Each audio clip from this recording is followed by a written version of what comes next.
Nagtagpo ang landas ng Minnesota Timberwolves at ang kanilang pinakadakilang manlalaro matapos kumpirmahin ang pagbabalik ni Kevin Garnett sa prangkisa, isang hakbang na sumisimbolo ng pagkakasundo, pagbabalik tanaw at panibagong yugto sa kasaysayan ng koponan.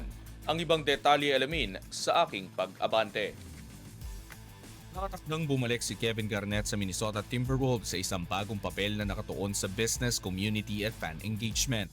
Ang pagbabalik ni Garnett ay bahagi ng mas malawak na direksyon ng bagong ownership group na pinamumunuan ni Mark Lore at Alex Rodriguez na nakatakda ring i-retire ang number 21 jersey ni Garnett sa loob ng susunod na 2 season. Matagal nang naging malamig ang ugnay ni Garnett at ng prangkisa matapos ang kanyang pagre-retiro noong 2016, bunsod ng hindi pagkakaunawaan sa dating may-ari na si Glenn Taylor, partikular sa matagal na pagkaantala ng jersey retirement ng 15-time All-Star. Ang pagbabalik ni Garnett ay nagmamarka ng pagtatapos ng isang yugto ng hidwaan at pagbubukas ng panibagong kabanata para sa Timberwolves at sa kanilang pinakadakilang alamat.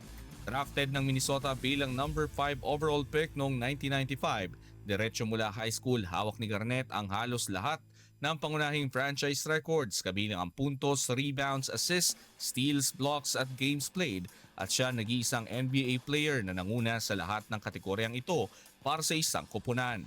Si Garnett ang NBA Most Valuable Player noong 2003 to 2004 at pinangunahan ng Timberwolves sa 8 sunod na playoff appearances mula 1996 to 97 hanggang 2003 to 4 at pinakamatagumpay na yugto sa kasaysayan ng prangkisa. Matapos umalis ng Minnesota, nasungkit ni Garnett ang kanyang nag-iisang NBA championship kasama ang Boston Celtics noong 2008.